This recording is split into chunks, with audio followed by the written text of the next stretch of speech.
Hi everyone, and welcome to this series of videos where we're going to talk about how we create a wind controller, specifically like a stylized sort of wind where you have the swirls going through the air. I'm going to show you how to set that up with a Niagara effect, as well as setting up basically a generalized how to use meshes in Niagara effects as well.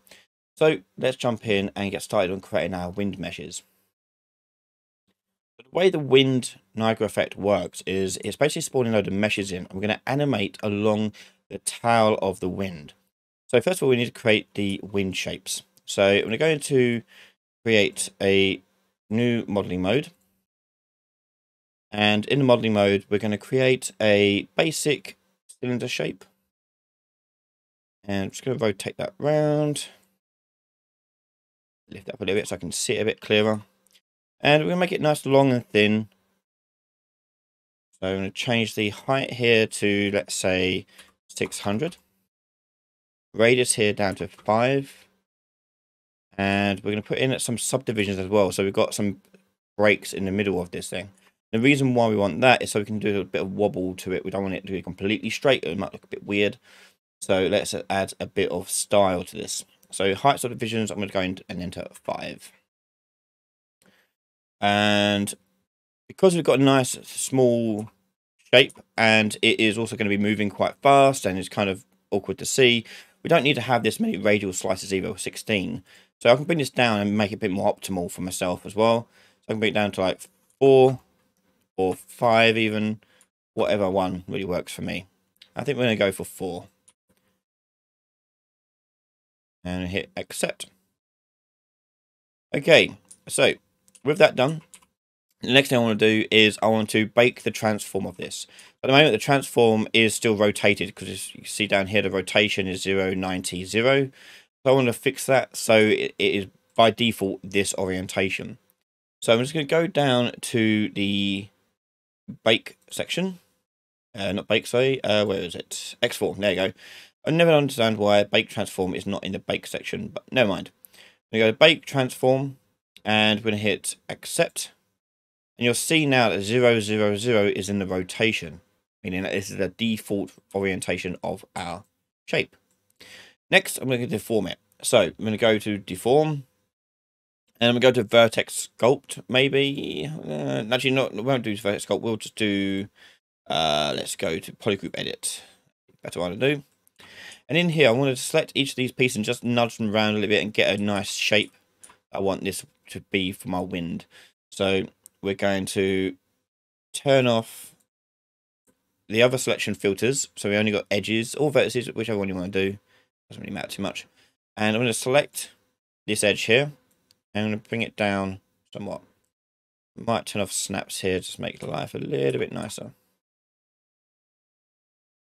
And just bring that up.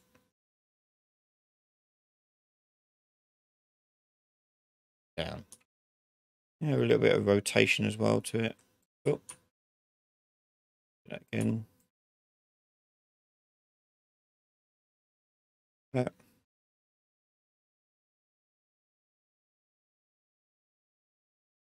And you just wouldn't do any kind of sort of shape. It'd be like our wind shape here. Now, still a bit too straight, so I'm going to go back and edit and just move these to the side a little bit as well. Just subtle enough to give us sort of curvature.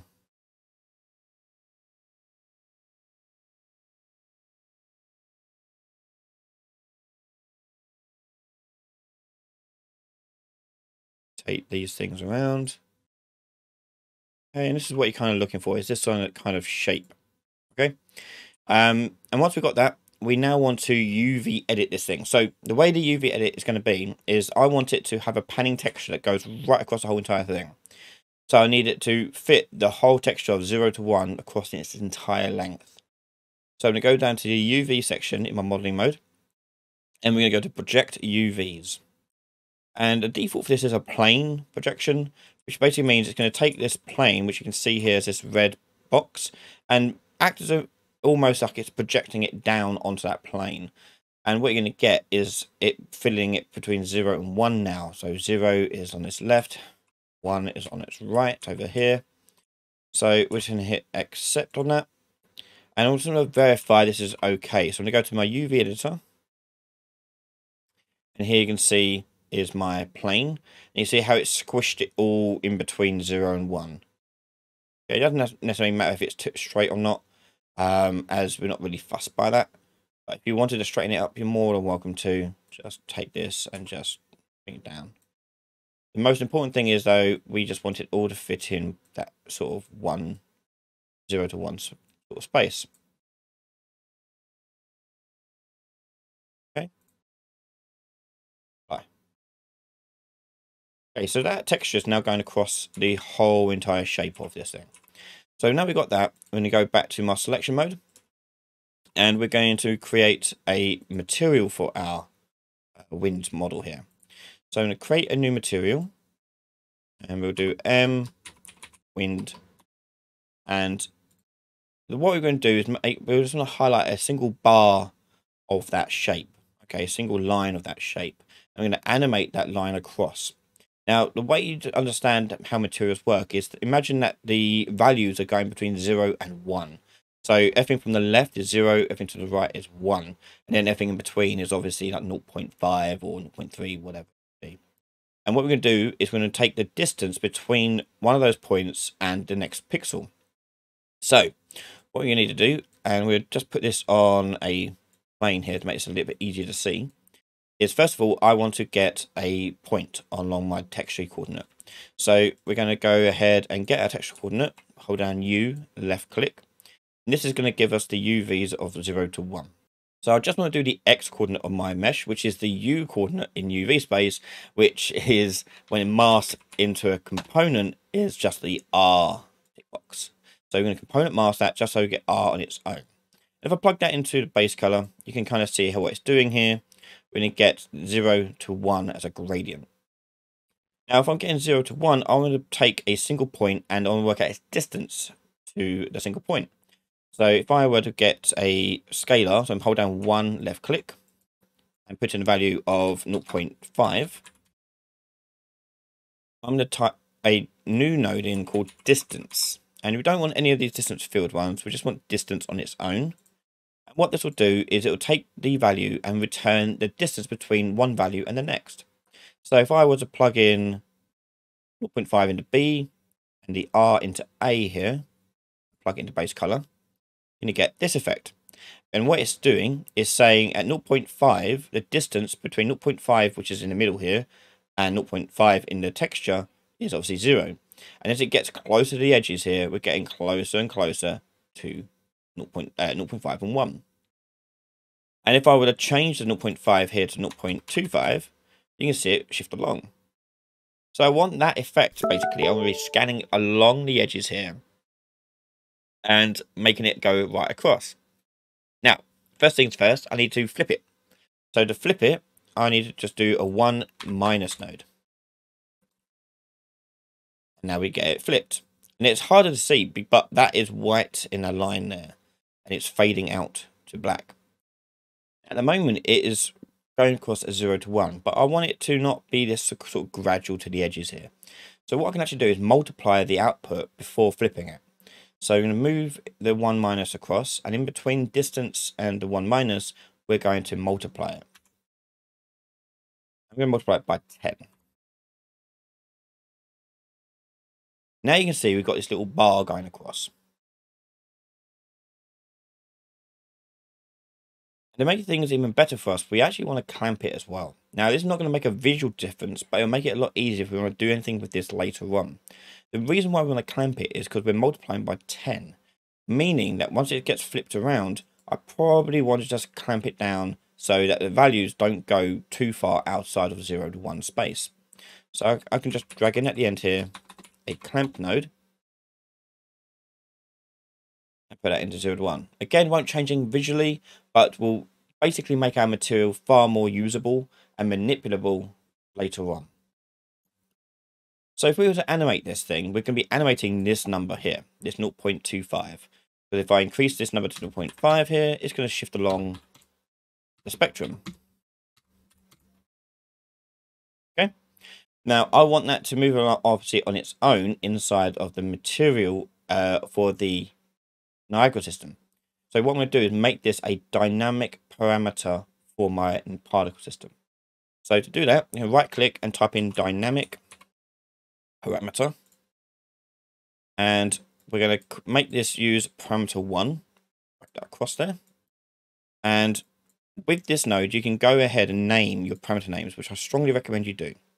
So here we're going to put in something called value. You call it whatever you like. There's value there. And that's going across to B there. And we're going to start defaulting at 0. So bring it down to black. Does 0, 0, 0. Got the whole thing here. But because it's a dynamic parameter, that means I can access that inside an Niagara system. I'm going to save that, and we're good. Next is I need to get rid of this black bit. So we need to make this use opacity. So we're going to click on our main output node, and we're going to change it from opaque to translucent. And the clamp value is going to go into the opacity. Now we've got our nice bar going across. And that's for the base color. If you want to give yourself some extra flexibility, we can use particle color instead. And that basically means it'll just take whatever color we give it in the particle system and use that instead of whatever color we decide here. Okay, which by default is white. We hit apply and save this, and we're going to apply it to our mesh here. So to do that, we need to edit the static mesh actual details. So on the thumbnail for the static mesh, we're going to double click on it. And then on the right hand side, you can set what materials it's going to use. I'm going to give it my wind material. And you should see just a tip has been highlighted. And that tip is going to animate across our line here. There it is. And annoyingly, as you can see, the origin is over here, but the 0 is over here for the texture. So I actually want to turn this around, I think. So let's just manipulate that in the modeling mode and make that a bit nicer. So I'm going to go into here. We can do two things. We can either manipulate the UVs or manipulate the whole entire mesh. I'm just going to manipulate the UVs. So I'm going to go down to my UV section, UV editor. I'm going to select all of my UVs. And on the top right, you hit this little move button, and you can transform it. I'm going to rotate it around 180 degrees. Make sure it fits inside. Okay, so now that white tip is on the 0, 0 point. So next I want to make it so that my X coordinate, the arrow here, the red one, is going along the direction of our mesh here. Yeah, making our life a lot easier later. So whilst in modeling mode, I'm just going to turn this whole mesh around 180 degrees. And as you can see, it's now going to be lined up with our arrow. All I need to do now is rebake my rotation. So I'm going to go down to bake transform, accept, and we just want that to be 0, 0, 0 along that line with the X coordinate being the red arrow going across. There you go.